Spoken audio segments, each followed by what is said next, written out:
नमस्कार विद्यार्थी मित्रांनो, मी प्राध्यापक योगेश जाधव, वाणिज्य विभाग, मराठा विद्याप्रसारक समाजाचे SVKT कला विज्ञान वाणिज्य महाविद्यालय देवळाली कॅम्प।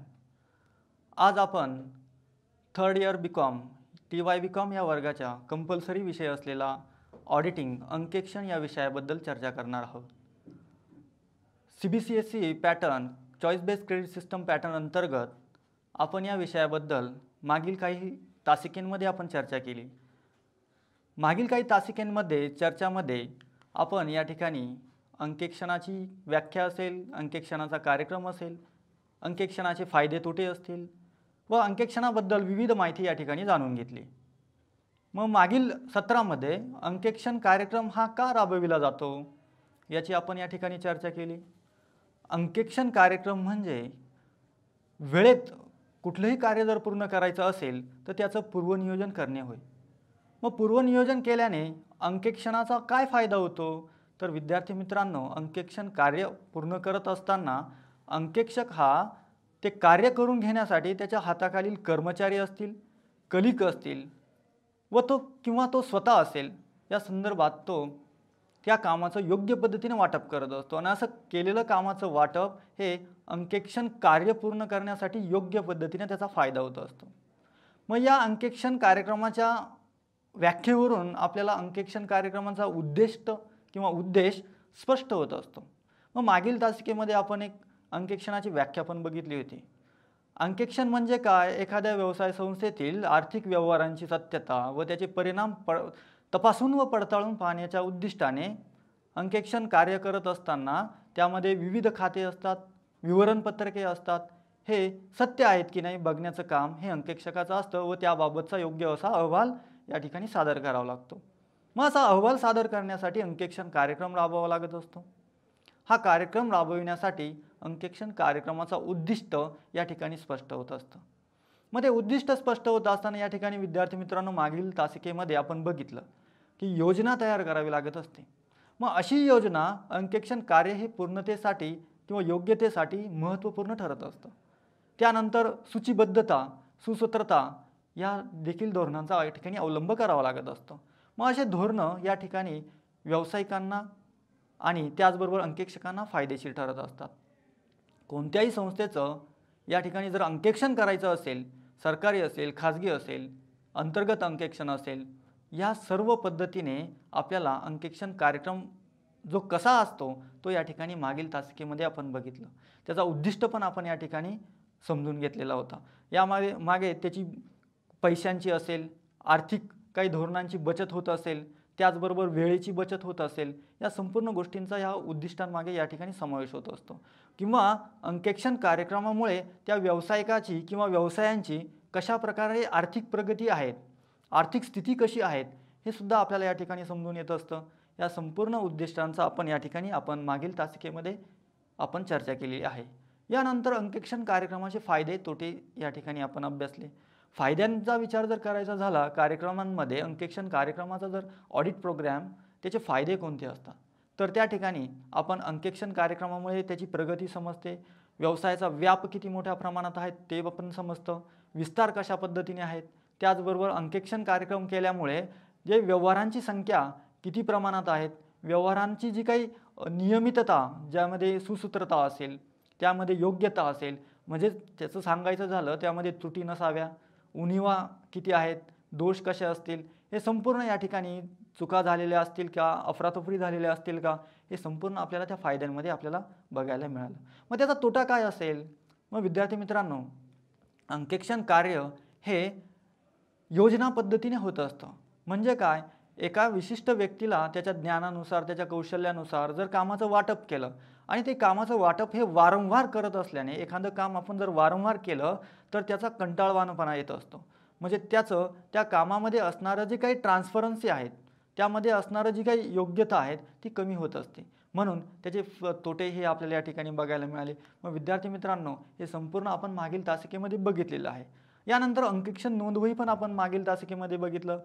परीक्षेच्या दृष्टिकोनातून शॉर्ट नोट्स ज्या विचारल्या जातात त्या म्हणजे अंकेक्षण नोंदवही असेल, अंकेक्षण कार्यक्रम असेल, या तुम्हाला टिपा लिहा या सारख्या 5 मार्कांना प्रश्न कमीत कमी विचारला जात असतो। मग अंकेक्षण टिपणवही किंवा नोंदवही म्हणजे काय? अंकेक्षण कार्यक्रम करत असताना अंकेक्षक व अंकेक्षकाच्या हाताखालील कर्मचारी, कारकून असेल व त्याच्या हाताखालील जी व्यक्ती असेल, हे व्यवहारांची तपासणी करत असताना त्या ठिकाणी त्याला आढळलेले जे काही तत्सम त्या काही डॉक्युमेंट्स असेल, जे काही दस्तऐवज असेल, यामधील दोष असेल, यामधील काही अडचणी असतील, त्या अडचणींचा समावेश या ठिकाणी त्या अंकेक्षण नोंदवहीमध्ये करत असतो. हे आपण मागील तासिकेमध्ये बघितलं. विद्यार्थी मित्रांनो, या संपूर्ण गोष्टी आपल्याला महत्त्वपूर्ण जाणून घ्यायच्या आहेत आणि या जाणून घेतल्यानंतरच आपण पुढील जे काय आजचं सत्र आहेत, या आजच्या सेशन एजेंडामध्ये आपल्याला कोणकोणते प्रकार बघायचे आहेत, अंकेक्षणाचे जे काही प्रकार असतात ते प्रकार आपण या ठिकाणी अभ्यासणार आहोत. विद्यार्थी मित्रांनो, अंकेक्षणाचे प्रकार हे संघटन पद्धतीप्रमाणे अंकेक्षणाचे प्रकार पडतात. म्हणजे आजच्या सत्रामध्ये ज्याप्रमाणे कंपनीचे प्रकार पडत असतात, तुम्ही TY BComला आता आहात, SY BComला ज्यावेळेस तुम्ही कंपनी लॉ या विषयामध्ये जे काही कंपनीचे प्रकार अभ्यासलेले आहेत, त्या कंपनीच्या प्रकारानुसारच अंकेक्षणाचे प्रकारसुद्धा पडत असतात किंवा बघायला मिळत असतात. ते म्हणजे अंकेक्षणाच्या एका प्रकारामधील जो घटक आहेत, जो एक सब टाईप्स आहेत, तो म्हणजे संघटन पद्धतीप्रमाणे अंकेक्षणाचे प्रकार. कंपनीच्या पद्धतीप्रमाणे व्यवसायाच्या स्वरूपानुसार अंकेक्षणाचे प्रकार पडतात आणि त्याचबरोबर व्यवसायांच्या जे काही व्यावहारिक दृष्टिकोनातून अंकेक्षणाचे प्रकार पडत असतात. म्हणजे विद्यार्थी मित्रांनो, आजच्या आपल्या अंकेक्षणाच्या प्रकारांमध्ये जे काही अंकेक्षणाचे संघटन पद्धतीप्रमाणे व त्याचबरोबर जे काही व्यावहारिक दृष्टिकोनातून अंकेक्षणाचे प्रकार पडतात, हे आपल्याला या ठिकाणी अभ्यासायचे आहेत. म्हणजे हे मुद्दे खूप महत्त्वाचे आहेत आणि हा प्रश्न दीर्घोत्तरी प्रश्न हा तुम्हाला परीक्षेच्या दृष्टिकोनातून महत्त्वाचा आहे. हे संपूर्ण गोष्टी आपल्याला या ठिकाणी आजच्या सेशन एजेंडामध्ये आपल्याला अभ्यासायच्या आहेत. विद्यार्थी मित्रांनो, मग आजचा जो ऑब्जेक्टिव्ह आहेत, आपले जे काही अभ्यासावायचे मुद्दा आहेत, तो म्हणजे तुम्हाला अंकेक्षण पद्धतीमध्ये, संघटन पद्धतीमध्ये व त्याचबरोबर व्यावहारिक दृष्टिकोनातून आपल्याला अंकेक्षणाचे प्रकार अभ्यासायचे आहेत. हे प्रकार अभ्यासत असताना विद्यार्थी मित्रांनो, अंकेक्षणाचे जे संघटन पद्धतीप्रमाणे एकूणच 4 प्रकार पडत असतात आणि व्यावहारिक दृष्टिकोनातून अंकेक्षणाचे असंख्य प्रकार पडत असतात. त्यातील काही मोजक्या प्रकारांचा आपण या ठिकाणी आज अभ्यास करणार आहोत. मग संघटन पद्धतीप्रमाणे अंकेक्षणाचे प्रकार ज्यावेळेस पडतात, त्यामध्ये काही कायद्यांच्या तरतुदींचं पालन करून आपल्याला या ठिकाणी अंकेक्षण करावं लागत असतं. मग त्यामध्ये वेगवेगळ्या आपल्याला उदाहरणांसहित आपण या ठिकाणी काही मुद्द्यांचा अभ्यास या ठिकाणी करणार आहोत. त्यानंतर खाजगी अंकेक्षण असेल. खाजगी अंकेक्षण हे थोडे ऐच्छिक स्वरूपाचे असते. ऐच्छिक स्वरूपाचे म्हणजे काय? सक्तीचे नसणे, बंधनकारक नसणे, हे स्वइच्छेने करावे लागत असते. त्याचा सुद्धा आपण या ठिकाणी अभ्यास करणार आहोत. त्याचबरोबर सरकारी अंकेक्षण. विद्यार्थी मित्रांनो, सरकारी अंकेक्षण हे किती महत्त्वाचं आहे, ते कोण करत असतं, त्याची सरकारी यंत्रणा कशी आहेत, या यंत्रणेचं सुद्धा आपण या प्रकारामध्ये थोडक्यात आपण या ठिकाणी चर्चा करणार आहोत, अभ्यासणार आहोत. आणि अंतर्गत अंकेक्षण. हे अंतर्गत अंकेक्षण कोणत्या व्यावसायिकांसाठी, कोणकोणत्या जे काही आर्थिक व्यवहार या ठिकाणी तपासले जातात, ते अंकेक्षण करणं कोण करत असतं, त्याची जी काही अपॉइंटमेंट असेल, नेमणूक असेल, ते कोण करत असतं, हे सुद्धा आपण या ठिकाणी अभ्यासणार आहोत.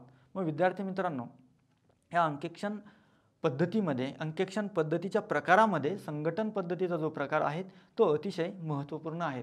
यामधील कोणत्याही या संघटन पद्धतीच्या प्रकारामधील कोणतीही एक अंकेक्षणाचा प्रकार जर तुम्हाला विचारला, तर शॉर्ट नोट्स म्हणून तुम्हाला विचारला जाऊ शकतो आणि त्याचं सुद्धा तुम्हाला या ठिकाणी उत्तर हे दीर्घोत्तरी त्या ठिकाणी लिहावे लागेल, डिस्क्रिप्टिव्ह या ठिकाणी लिहावं लागेल. आणि पुढील भविष्याच्या तर तुम्हाला व्यवसायामध्ये जर तुम्हाला पाऊल ठेवायचं असेल, तर या कंपनीच्या प्रकारामध्ये तुम्हाला नक्कीच फायदा होणार आहे आणि त्या पद्धतीने तुम्हाला अंकेक्षण कसं करावे लागेल, अंकेक्षण तुमचं कोणता व्यक्ती करेल, हे सुद्धा या ठिकाणी तुम्हाला माहिती होईल. आणि या संघटन पद्धतीच्या प्रमाणेच व्यावहारिक दृष्टिकोनातून सुद्धा अंकेक्षण केलं जात असतं. मग विद्यार्थी मित्रांनो, तुमच्या मनामध्ये प्रश्न निर्माण होत असेल, मग व्यावहारिक दृष्टिकोनातून अंकेक्षणाचे प्रकार का पडतात? जर हे संघटन पद्धतीच्या प्रकारामध्ये सरकारी अंकेक्षण असेल, खाजगी अंकेक्षण असेल, नियामक किंवा वैधानिक अंकेक्षण असेल किंवा अंतर्गत अंकेक्षण असेल, हे अंकेक्षणाचे मुख्य प्रकार पडून सुद्धाही हे व्यावहारिक दृष्टिकोनातून अंकेक्षणाचे प्रकार का पडतात, याचा सुद्धा तुम्हाला या ठिकाणी अभ्यास करायला मिळणार आहेत. याच्यात तुम्हाला नक्कीच सतत अंकेक्षण असेल, पूर्णता अंकेक्षण असेल, अंशतः अंकेक्षण असेल, रोख व्यवहारांचे अंकेक्षण असेल, परिव्यय अंकेक्षण असेल, ताळेबंदाचे अंकेक्षण असेल, या संपूर्ण अंकेक्षणाचा का हेतू या प्रकारामध्ये मोडला गेलेला आहे आणि त्याचा का आपल्याला अभ्यास करायचा आहे हे आजच्या आपण लेसनमध्ये किंवा आपल्या टॉपिकमध्ये शिकणार आहोत. मग विद्यार्थी मित्रांनो, चला तर आजचा जो टॉपिक आहे तो अंकेक्षणाचे प्रकार, त्यामध्ये आपल्याला थोडक्यात तुम्हाला जे आपल्या मुद्दे आपल्याला अभ्यासायचे आहेत ते आपण या तुमच्या स्क्रीनवरती तुम्हाला दिसतच आहेत. मग संघटन पद्धतीप्रमाणे अंकेक्षणाचे प्रकार मी तुम्हाला मगाशीच सांगितलं.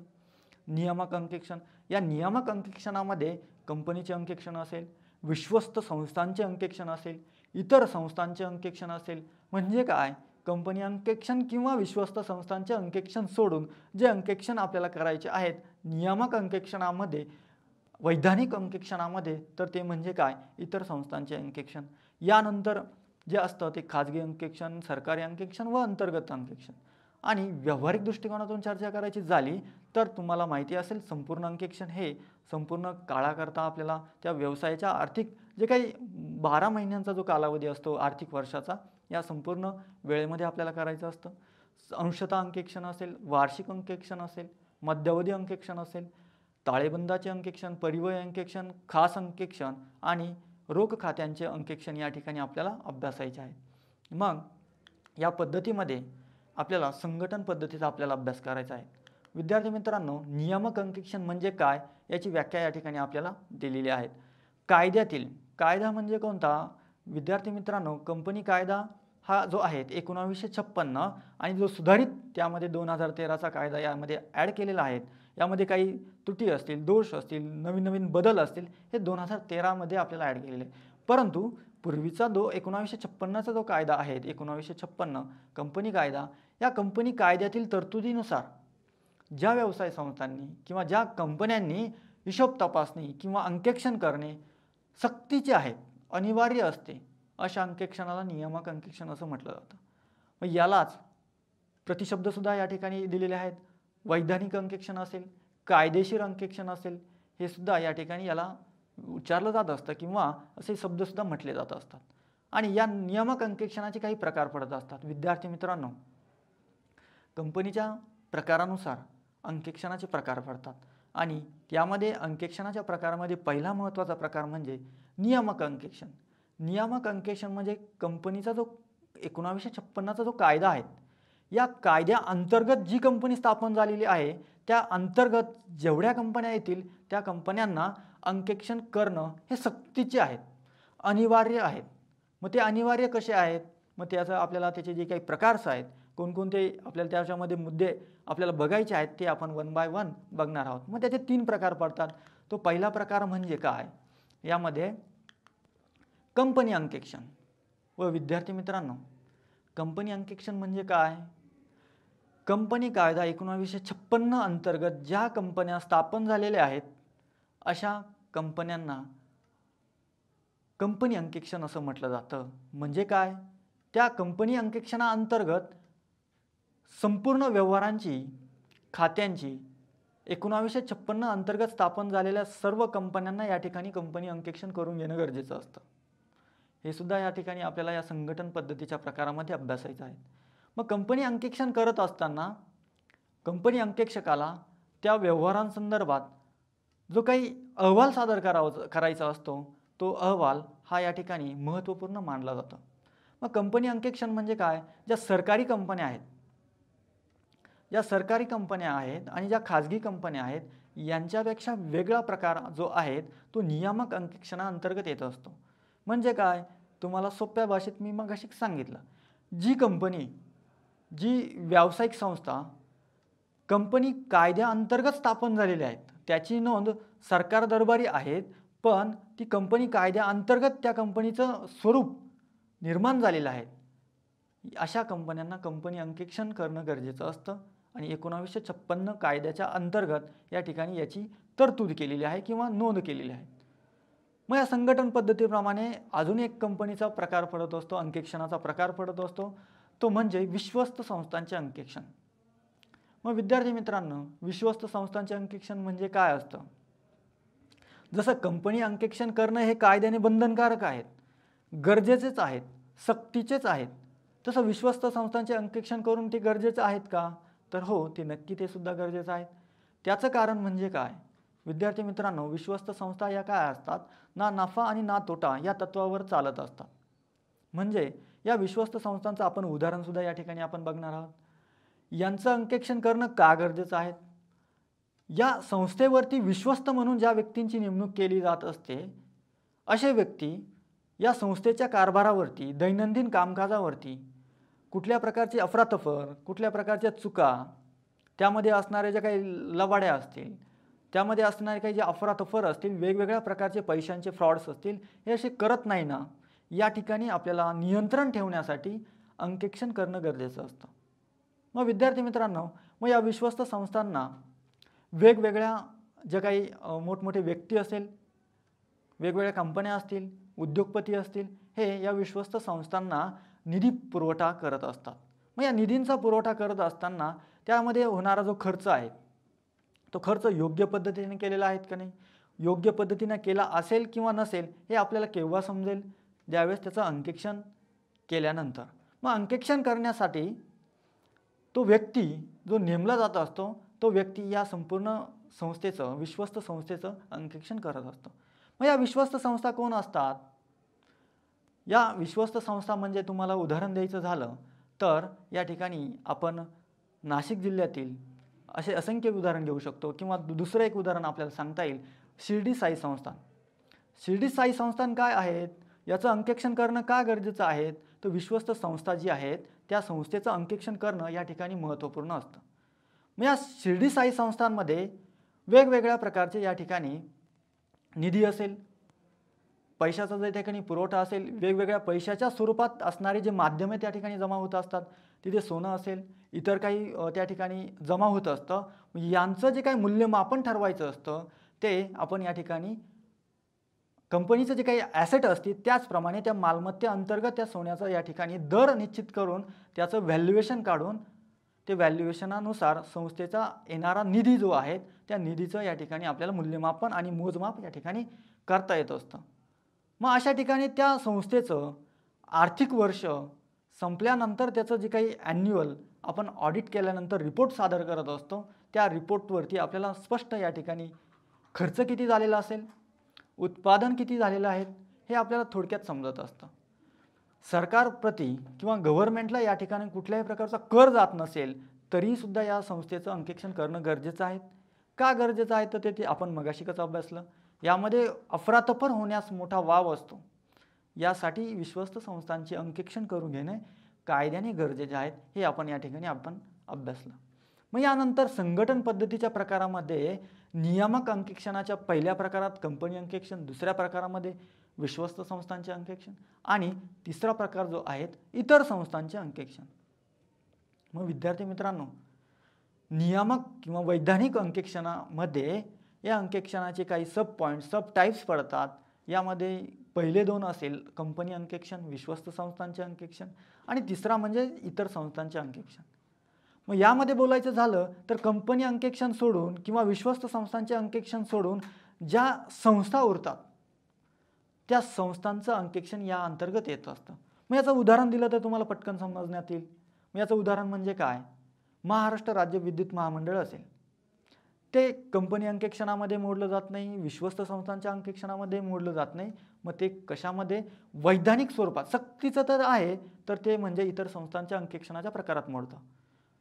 MSCBचं जे काही ऑडिट करायचं असेल ते इयरली करावं लागतं, आपल्याला ॲन्युअली करावं लागतं. म्हणजे त्यामध्ये येणारा जो काही उत्पन्न असेल, खर्च असेल, यामधून जे काही शिल्लक राहिलेली रक्कम आहेत किंवा त्रुटी, दोष किंवा त्यामध्ये असणारे आपल्याला त्यामध्ये किती खर्च एक्सेस झाला किंवा किती नफा झाला किंवा नफा कमी किती झाला याचा अंदाज या ठिकाणी येत असतो. म्हणजे हे संपूर्ण जरी आपण एकच उदाहरण दिलं तर असंख्य या ठिकाणी उदाहरण देऊ शकतो. महाराष्ट्र राज्य वखार महामंडळ असेल किंवा मुंबई येथील बेस्ट जी काही परिवहन महामंडळ असेल, याचं असंख्य उदाहरण आपण या ठिकाणी देऊ शकतो. किंवा पाणी पुरवठा संस्था असतील, यांचा तर या ठिकाणी आपल्याला ऑडिट करणं गरजेचंच असतं. म्हणजे ते ऑडिट करणं हे इतर संस्थांच्या अंकेक्षणामध्ये येत असतं. मग विद्यार्थी मित्रांनो, अंकेक्षणाच्या प्रकारामध्ये हे जे मुद्दे आहेत हे मुद्दे अत्यंत महत्त्वाचे आहेत. या ठिकाणी आपल्याला प्रत्येक मुद्द्याचा या ठिकाणी आपल्याला समावेश होतो आणि इतर संस्थांचे अंकेक्षण करणं हे गरजेचं आहे. का गरजेचे आहेत? मग या संस्थेच्या प्रतिनिधी स्वरूपामध्ये जो व्यक्ती अध्यक्ष असतो व त्याचे जे काही संचालक मंडळ असतं, हे संचालक मंडळ हे त्या ट्रस्टवरती, त्या संस्थेवरती किंवा त्या कंपनीवरती, त्या महामंडळावरती योग्य पद्धतीने कामकाज करतायत की नाही, व ते काम करत असताना त्यामध्ये तुम्हाला नियमितपणे मी सांगत असतो की अफरातफर आणि लबाड्या उघडकीस आणायचं जर असेल तर अंकेक्षण करणं हे गरजेचंच असतं. म्हणून नियामक अंकेक्षणामध्ये ही कंपल्सरी ऑडिट आपण या ठिकाणी अभ्यासला हवा. यानंतर संघटन पद्धतीच्या दुसऱ्या प्रकारामध्ये जर चर्चा करायची झाली तर खाजगी अंकेक्षण म्हणजे काय हे आपल्याला या ठिकाणी अभ्यासायचं आहे. विद्यार्थी मित्रांनो, ज्याप्रमाणे नियामक अंकेक्षण हे सक्तीचे असतं, गरजेचंच असतं, वैधानिक स्वरूपाचं आपण त्याला म्हणतो, नियमित करण्याचं गरजेचंच असतं, तसं खाजगी अंकेक्षण हे करण्याची गरज नसते. म्हणजे काय, ते स्वइच्छेने करून घ्यावे लागत असते. मग या ठिकाणी भारतीय अर्थव्यवस्थेतील जे व्यवसाय करत असतात किंवा सर्व संस्था या ठिकाणी अंकेक्षण करत असतात, तर ते करणे हे कायद्याने सक्तीचे केलेले नाही आहे. खाजगी स्वरूपात अंकेक्षण जर करायचे असेल खाजगी कंपन्यांना, ते अंकेक्षण करणे सक्तीचे नाही आहे. परंतु अशा संस्था काय करतात, स्वइच्छेने स्वतःच्या मर्जीने आपल्या व्यवसायाच्या हिशोबांचे अंकेक्षण योग्य अशा अंकेक्षकाकडून करून घेत असतात. म्हणजे काय, योग्य असा अंकेक्षक म्हणजे काय, त्याला योग्य अशी पात्रता त्या ठिकाणी असायला हवी. मग तुम्हाला मी मागील 2-3 सत्रामध्ये चर्चेमध्ये सांगितले आहे, पात्रता म्हणजे काय, अंकेक्षकाची नेमकी पात्रता कोणती असते, तो चार्टर्ड अकाउंट असायला हवा. ICAI म्हणजे institute of chartered accountant of India या संस्थेचा तो काय असला पाहिजे, सभासद असला पाहिजे, तर तो व्यक्ती चार्टर्ड अकाउंटंट म्हणून ओळखला जातो. म्हणजे असा जो काही योग्य अंकेक्षक असेल त्या अंकेक्षकाकडून अंकेक्षण करणं या ठिकाणी खाजगी अंकेक्षण करत असताना त्याची या ठिकाणी महत्त्वाची भूमिका असते. मग या अंकेक्षणाला ऐच्छिक अंकेक्षणसुद्धा म्हटलं जातं, व्हॉलंटरी ऑडिट असंही म्हटलं जातं. मग विद्यार्थी मित्रांनो, खाजगी अंकेक्षण कोण करतं, याचे आपल्याला उदाहरणासहित तुम्हाला या ठिकाणी स्पष्टीकरण देता येईल. हे डॉक्टर्स असतील, वकील असेल किंवा इतर ज्या काही सर्व्हिस प्रोव्हायडर ज्या असतात, खाजगी स्वरूपात जे काही इन्शुरन्स ज्या कंपन्या असतात, ह्या काय करत असतात, या व्यवसायांचा डॉक्टर्स असेल, वकील असेल, यांचा व्याप किंवा यांचा विस्तार खूप मोठ्या प्रमाणात असतो. मग यांचा विस्तार किंवा व्याप खूप मोठ्या प्रमाणात असल्यामुळे त्यांच्या ज्या काही दैनंदिन जे ट्रान्झॅक्शन होतात, मंथली ट्रान्झॅक्शन होतात आणि इयरली या ठिकाणी 12 मंथचा जो पिरियड्स तयार होतो, जो कालावधी तयार होतो, या कालावधीमध्ये त्यांना एकूण उत्पन्न किती झालं, एकूण नफा किती झाला आणि एकूण खर्च किती झाला याची नोंद कोण ठेवू शकतं, तर तो फक्त अंकेक्षक ठेवू शकतो, ऑडिटर ठेवू शकतो. मग यांचं ऑडिट करणं या ठिकाणी खाजगी स्वरूपात सुद्धा त्यांना त्यांच्या स्वइच्छेने गरजेचे ठरले आहेत आणि त्यांचा जो कारभार आहे तो एकदम क्लिअर कट आपण ज्या ठिकाणी म्हणत असतो किंवा कुठल्याही प्रकारचे दोष, कुठल्याही प्रकारचे त्याच्यामध्ये उणिवा असेल, कुठल्याही प्रकारच्या चुका नसेल, अशा पद्धतीने इयरली प्रॉफिट किती होत असेल याचा अंदाज बांधण्यासाठी आपल्याला संघटन पद्धतीच्या प्रकारामधील अंकेक्षणाचा जो प्रकार आहे तो म्हणजे खाजगी अंकेक्षण. हे सक्तीचे नसले तरी खाजगी स्वरूपात आपल्याला करून घेणे या ठिकाणी गरजेचे आहेत, फायदेशीर आहेत आणि याचा फायदा हा आपण या मागील वर्षामध्ये किती आपल्याला नफा झाला किंवा आपल्याला नफा किती कमी पडला याचा अंदाज बांधता येतो आणि त्यानुसार आपल्याला पुढील कार्यवाही करता येते आणि या अंकेक्षणामुळे नक्कीच ते व्यावसायिक किंवा व्यवसायाचं धोरण असेल ते फायदेशीर ठरण्यास मदत होत असते. हा अंकेक्षणाचा ऐच्छिक स्वरूपाचा फायदा हा खाजगी अंकेक्षणामध्ये येत असतो. यानंतर संघटन पद्धतीच्या तिसऱ्या प्रकारामध्ये जर चर्चा करायची झाली तर ते म्हणजे सरकारी अंकेक्षण. विद्यार्थी मित्रांनो, अंकेक्षणाच्या प्रकारामध्ये अंकेक्षणाचा तिसरा प्रकार सरकारी अंकेक्षण. यामध्ये चर्चा करायची झाली तर केंद्र असेल किंवा राज्य सरकार असेल किंवा वेगवेगळ्या स्थानिक स्वराज्य संस्था ज्या आहे या संस्थेचं ते स्वरूप आहे त्या स्वरूपानुसार आपल्याला अंकेक्षण करावं लागत असतं. या अशा अंतर्गत सरकार असेल, केंद्र सरकार असेल, राज्य सरकार असेल व स्थानिक स्वराज्य संस्थेअंतर्गत स्थापन झालेल्या ज्या काही संस्था आहेत म्हणजेच त्याला काय म्हणता येईल, सरकारची पूर्णतः मालकी असलेल्या ज्या संस्था आहेत यांना सरकारी संस्था आपण म्हणतो. परंतु या संस्थेचं अंकेक्षण कोण करतं, तर या संस्थेचं अंकेक्षण करण्यासाठी भारत सरकारने एक स्वतंत्र अशी त्याची जी काही विभाग असेल, डिपार्टमेंट असेल, ते डिपार्टमेंट या ठिकाणी स्थापन केलेलं आहे. मग या संस्थेचं जे डिपार्टमेंट आहेत ते वेगळ्या स्वरूपात आहेत आणि इतर अंकेक्षणाच्या प्रकारामध्ये चार्टर्ड अकाउंटंट हा जो व्यक्ती आहे, CA ही पदवी झालेला व्यक्ती आहे, तो अंकेक्षण करत असतो. परंतु सरकारी अंकेक्षणाच्या प्रकारामध्ये government accountant and audit department या अंतर्गत, म्हणजे काय, अकाउंट अँड ऑडिट डिपार्टमेंट अंतर्गत जो व्यक्ती असतो तो व्यक्ती या ठिकाणी अंकेक्षण करत असतो. मग याला आपल्या भाषेमध्ये कॅग असे म्हटले जाते. कॅग म्हणजे कोण, तर कंट्रोलर अँड ऑडिट जनरल. हा जो काय आहे त्या विभागाचा, अकाउंट अँड ऑडिट डिपार्टमेंटचा जो प्रमुख असतो, जो मुख्य असतो, तो कोण असतो, कॅग हा असतो. या कॅग मार्फत विद्यार्थी मित्रांनो भारत सरकार आहेत, या सरकार अंतर्गत वेगवेगळी मंत्रिमंडळ आहेत, त्या मंत्रिमंडळा अंतर्गत वेगवेगळी खाती आहेत. राज्य सरकारचं सेम त्याच पद्धतीने आहेत, किंवा स्थानिक जे स्वराज्य संस्था म्हणजे काय, फॉर एक्झाम्पल द्यायचं झालं तर नाशिक म्युन्सिपल कॉर्पोरेशन जे आहेत या अंतर्गत जे महापौर जे आहेत या अंतर्गत जी काही बॉडी आहेत, त्याचबरोबर जे काही जिल्हा परिषद जे आहेत या अंतर्गत जी बॉडी आहेत, जे संचालक मंडळ आहेत, झेडपी सदस्य आहेत, हे कोणत्या पद्धतीने कामकाजाचं योग्य पद्धतीने जे काही निर्वहन करतायत की नाही, कामाचं केलेलं जे काही निर्वहन ते योग्य पद्धतीने आहेत की नाही, हे बघण्याचं काम अंतर्गत या सरकारी अंकेक्षणामार्फत होत असतं. म्हणजे कुठलाही सरकारी जो घोटाळा असेल, फ्रॉड असेल, तो कॅग मार्फत उघडकीस आणला जात असतो. मग तुम्हाला विद्यार्थी मित्रांनो एक उदाहरण सांगत असतो. 2010 साली ए राजा या मंत्री असताना त्याने खूप मोठ्या प्रमाणात घोटाळा केलेला होता. तो घोटाळा म्हणजे काय, टेलिकॉम इंडस्ट्रीमधील जो घोटाळा आहे तो खूप मोठ्या प्रमाणात आहे. तो गव्हर्नमेंट सेक्टरमधील टेलिकॉम इंडस्ट्रीमधील होणारा जो घोटाळा आहे तो घोटाळा खूप मोठ्या प्रमाणात झालेला आहे.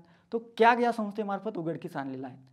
त्याचबरोबर 2010 सालीच ऑलिम्पिक जो घोटाळा आहे तो ऑलिम्पिक घोटाळा हा दिल्ली येथील राष्ट्रीय स्वरूपात, आंतरराष्ट्रीय स्वरूपातील जी ऑलिम्पिक जी काही स्पर्धा असते ती स्पर्धा सुरेश कलमाडी हे त्या स्पर्धेचे अध्यक्ष होते आणि त्या अध्यक्षांमार्फत खूप मोठ्या प्रमाणात घोटाळा केलेला होता. खूप मोठ्या प्रमाणात त्याच्यात आर्थिक जे काही संख्या होती, आर्थिक धोरण होते, ते आर्थिक जे काही बाबींचा घोटाळा मोठ्या प्रमाणात उघडकीस आलेला होता.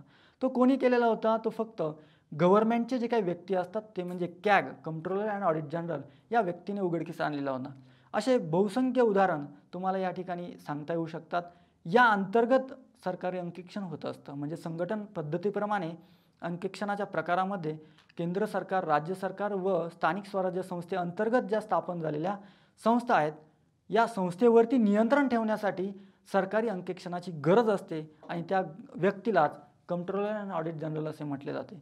आणि तो व्यक्ती सरकारी कामकाजामध्ये दोष राहू नये, घोटाळे होऊ नये, कुठल्या प्रकारची पैशांची असेल, कागदपत्रांची असेल, अफरातफर होऊ नये यासाठी या व्यक्तीची नेमणूक केली जात असते.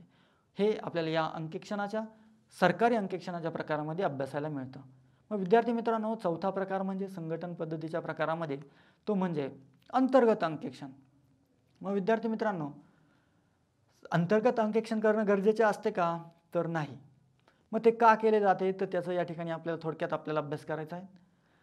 मोठमोठे व्यावसायिक असतात, मोठमोठ्या कंपन्या असतात, त्यांचं जे काही आर्थिक व्यवहारांची जी संख्या असते ती खूप दैनंदिन स्वरूपात सुद्धा खूप मोठ्या प्रमाणात असते. म्हणजे त्यांचा विस्तार मोठा असतो, त्यांचा व्याप मोठा असतो. म्हणून अशा कंपन्या समोर जर आपल्याला पुढे जाऊन वर्षाच्या शेवटी आपल्याला जर अंकेक्षण करावायचे आहे हे जर माहिती असते आणि त्यासाठी आपल्याला आपल्या जे काही खाते पुस्तकं आहेत, उदाहरणार्थ नफा तोटा पत्रक असेल, प्रॉफिट अँड लॉस अकाउंट असेल, ट्रेडिंग अकाउंट असेल, लेजर अकाउंट, जर्नल अकाउंट असेल, जर्नल ज्या एंट्रीज असतील, बॅलन्स शीट्स असेल, या संपूर्ण खात्यांचं आपल्याला योग्य पद्धतीने आपल्या कुठल्याही प्रकारचे दोष राहू नये यासाठी त्या स्पेशल अशा एका पगारी सेवकाची नेमणूक करत असतात.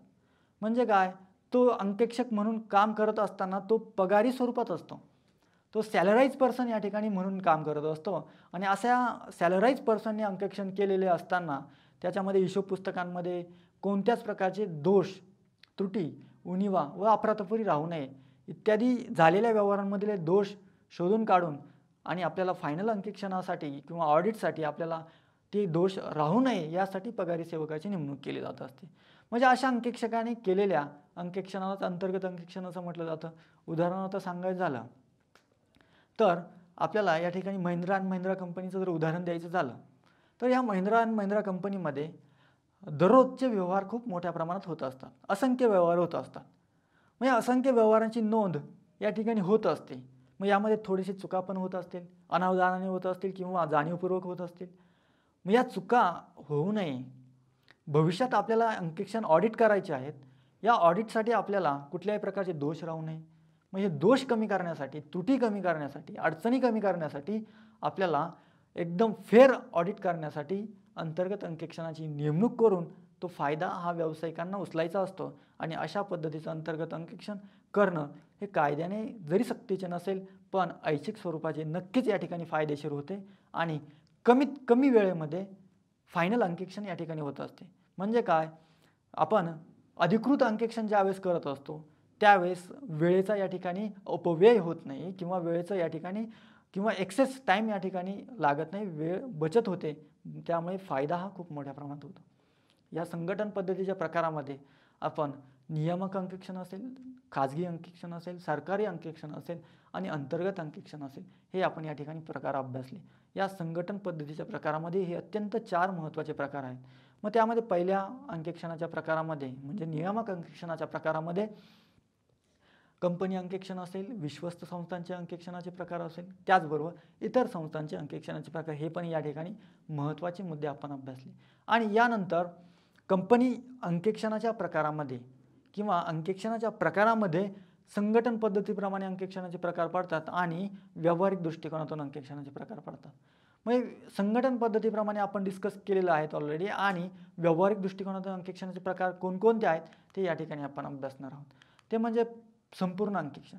विद्यार्थी मित्रांनो, संपूर्ण अंकेक्षण म्हणजे काय, व्यवसायातील वेगवेगळे विविध खाते असतात.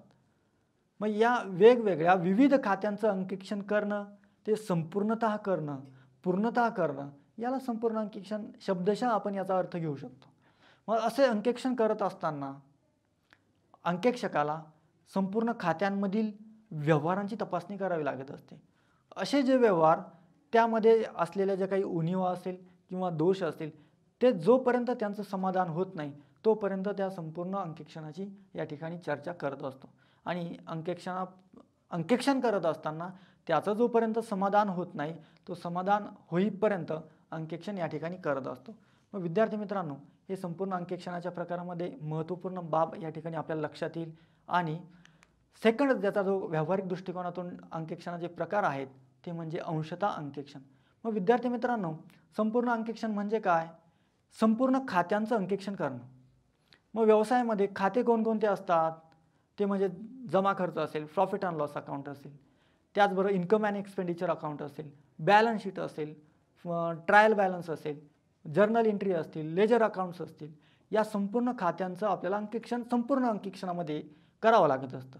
परंतु अंशतः अंकेक्षण म्हणजे ठराविक एका खात्याचं, ठराविक एका व्यवहाराचं किंवा ठराविक एका कालावधीचं अंकेक्षण या ठिकाणी केलं जात असतं.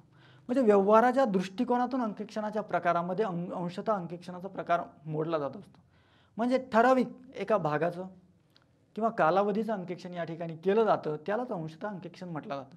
याचा हेतू काय असतो विद्यार्थी मित्रांनो, अंकेक्षणाच्या प्रकारामध्ये अंकेक्षण करत असताना एखाद्या व्यवहारामध्ये आपल्याला शंका निर्माण झाली, शंका निर्माण झाल्यामुळे त्या खात्याचंच स्पेशलायझेशन आपण या ठिकाणी त्या पुस्तकाचंच किंवा त्या ट्रान्झॅक्शनचंच किंवा त्या कालावधीचंच अंकेक्षण या ठिकाणी केलं जातं, त्यालाच आपण अंशतः अंकेक्षण असं म्हटलं जात असतं. मग यानंतर या अंशतः अंकेक्षणाचे फायदे कोणकोणते आहेत, त्याचा फायदा म्हणजे काय, त्या व्यवहारामध्ये काय दोष असतील, कशा प्रकारचं ट्रान्झॅक्शन या ठिकाणी झालेलं आहे हे आपल्याला नक्कीच या ठिकाणी समजण्यास मदत होते. म्हणून मोठमोठे व्यावसायिक या ठिकाणी अंशतः अंकेक्षणाचा सुद्धा या ठिकाणी वापर करत असतात. यानंतर वार्षिक अंकेक्षण. विद्यार्थी मित्रांनो, वार्षिक अंकेक्षणाच्या या प्रकारामध्ये शब्दशः अर्थ घेतला तरी चालेल, वर्षाच्या शेवटी जे अंकेक्षण केलं जातं त्याला वार्षिक अंकेक्षण असं म्हटलं जातं. मग विद्यार्थी मित्रांनो, वार्षिक अंकेक्षण कोणत्या व्यावसायिकांना फायदेशीर आहेत आणि कोणत्या व्यावसायिकांना योग्य नाही, आपण असं या ठिकाणी समजूया. तर त्या ठिकाणी जर बोलायचं झालं तर छोटे छोटे जे व्यावसायिक आहेत, जे छोटे छोटे उद्योग आहेत, या उद्योगांना फक्त वार्षिक अंकेक्षण करणं फायदेशीर असते. म्हणजे काय, त्यांच्या व्यवहारांची संख्या ही मर्यादित स्वरूपाची असते. ज्यांची व्यवहारांची संख्या अमर्यादित स्वरूपाची असते त्यांना संपूर्ण अंकेक्षण असेल किंवा सतत अंकेक्षण असे विविध अंकेक्षणाचे प्रकार त्या ठिकाणी चॉईस आपल्याला करावे लागत असतात. हे वार्षिक अंकेक्षणामध्ये वर्षाच्या शेवटी अंकेक्षण केलं जात असतं. यानंतर सतत अंकेक्षण. विद्यार्थी मित्रांनो, सतत अंकेक्षण म्हणजे काय? कंटिन्युअस ऑडिट, अखंडित ऑडिट, अखंडित अंकेक्षण म्हणजे खंड न पडता केले जाणारे अंकेक्षण. सतत अंकेक्षणामध्ये हे प्रत्येक महिन्याला असेल किंवा अंकेक्षकाच्या स्वरूपानुसार, अंकेक्षकाला जर वाटले तर व्यवहार झाला त्याचं आपण ऑडिट करूया. प्रत्येक वेळेस आपण या ठिकाणी त्या व्यवहारांच्या संख्या जशी जशी वाढत जाईल तसं आपण ऑडिट करत राहावे. म्हणजे 12ही महिने अंकेक्षणाच्या या प्रकारामध्ये अंकेक्षण चालू असते, सतत चालू असते, अखंडित स्वरूपात चालू असते. हे आपण सतत अंकेक्षणामध्ये सांगता येईल. मोठमोठे जे व्यावसायिक असतात, उद्योगपती असतात, या व्यावसायिकांचं अंकेक्षण करणं गरजेचं असतं, सतत करणं गरजेचं असतं. कारण त्या व्यवहारांची संख्या ही खूप मोठ्या प्रमाणात असते, अमर्यादित स्वरूपाची असते. यासाठी आपल्याला सतत अंकेक्षणाची गरज असते. मग त्याचे फायदे आहेत अंतिम ज्यावेळेस फायनल आपल्याला. पण एक लक्षात घ्या विद्यार्थी मित्रांनो, सतत अंकेक्षणामध्ये अंकेक्षण जो अहवाल आहे तो वर्षाच्या शेवटी सादर केला जात असतो. हे पण महत्त्वाचा मुद्दा आहे. तो आपल्याला नक्कीच या ठिकाणी फिल इन द ब्लँकसाठी विचारला जाऊ शकतो. हे आपल्याला लक्षात घ्यावे लागेल. यानंतर अंकेक्षणाच्या प्रकारामध्ये मध्यावधी अंकेक्षण. विद्यार्थी मित्रांनो, नक्कीच तुम्हाला प्रश्न पडला असेल, हे मध्यावधी अंकेक्षण म्हणजे नेमके काय? म्हणजे काय? वर्षाच्या वर्षाचे जे काही आपण अहवाल सादर करत असतो, 2 आर्थिक वर्षांमध्ये अंतिम आपल्याला ज्यावेळेस एखादा संचालक निवृत्त झाला असेल किंवा मृत्यू पावला असेल किंवा आपल्याला लाभांश वाटायचा असेल तर यासाठी आपल्याला मध्यावधी अंकेक्षणाची गरज भासत असते. ज्यावेळेस लाभांश वाटायचा असेल तर त्यावेळेस आपल्याला ऑडिट करावं लागत असतं. मग असं अंकेक्षण केल्यानंतर आपल्याला नफा किती झाला आहे हे शोधण्यासाठी मध्यावधी अंकेक्षणाची गरज भासत असते. मग असं लाभांश वाटपासाठी आपल्याला मध्यावधी अंकेक्षण करावं लागत असतं किंवा आपल्याला डायरेक्टर बॉडी ही नव्याने पुन्हा स्थापित करायची असेल तरीसुद्धा आपल्याला मध्यावधी अंकेक्षणाची गरज असते. या गोष्टी, परंतु मध्यावधी अंकेक्षणामध्ये ज्यावेळेस अंकेक्षण पूर्ण झालं त्याच वेळेस आपल्याला अंकेक्षण अहवाल सादर करावा लागत असतो. हे सुद्धा मध्यावधी अंकेक्षणाचा महत्त्वपूर्ण बाब या ठिकाणी तुमच्या लक्षात यायला पाहिजे.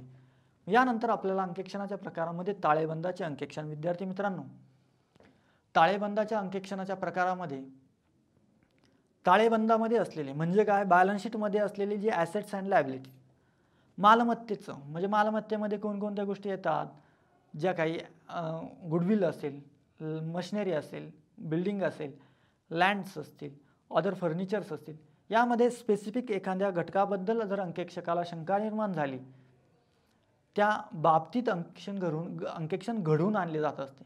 अशा पद्धतीचं अंकेक्षण या ठिकाणी वारंवार केलं जात असतं आणि त्याचा फायदा हा त्या व्यावसायिकांना सुद्धा होत असतो. हे अंकेक्षणाच्या प्रकारामध्ये आपल्याला बघायला मिळतं. त्यानंतर आपल्याला परिव्यय अंकेक्षण. विद्यार्थी मित्रांनो, परिव्यय अंकेक्षणालाच कॉस्ट ऑडिटसुद्धा म्हटलं जात असतं. कॉस्ट ऑडिट उत्पादन खर्चाच्या संदर्भात आपल्याला अंकेक्षण जे करायचं असतं त्यालाच आपण परिव्यय अंकेक्षण म्हटलं जातं. मग हे का केलं जातं? विद्यार्थी मित्रांनो, नक्कीच आपण कंपनी का स्थापन करतो, एखादा व्यवसाय का स्थापन करत असतो, तर आपल्याला नफा होण्यासाठी. नफा हा माफक स्वरूपाचा जरी असेल तरी आपल्याला त्यासाठी आपल्याला कंपनीची जे काही ऑडिट करणं गरजेचं असतं.